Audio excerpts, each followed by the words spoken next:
திருவொற்றியூர் சட்டமன்ற தொகுதி தேசிய ஜனநாயக கூட்டணி வேட்பாளர் கே. குப்பன் அவர்கள் திருவொற்றியூர் 4வது வார்டு ஜோதிநகர் பகுதிக்கு வாக்கு சேகரிக்க வருகை தந்தார். அப்பொழுது வேட்பாளரை பாஜக உள்ளாட்சி மேம்பாட்டு பிரிவு வடசென்னை கிழக்கு மாவட்ட துணைத் தலைவர் ஏ. கிரிபாபு சார்பாக மலர் தூவி ஆள் உயர மாலை சால்வை அணிவித்து சிறப்பான வரவேற்பினை நல்கினார். இந்நிகழ்வில் பாஜக நிர்வாகிகள், தொண்டர்கள், அதிமுகவினர் என ஏராளமானோர் கலந்து கொண்டனர்.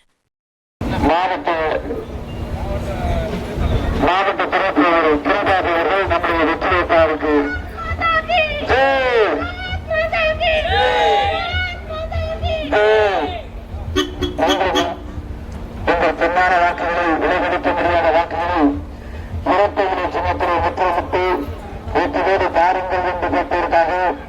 நம்முடைய வெற்றி வேட்பாளர் அண்ணன் குப்பன் அவர்கள் இதை வந்து கொண்டிருக்கிறார்கள்.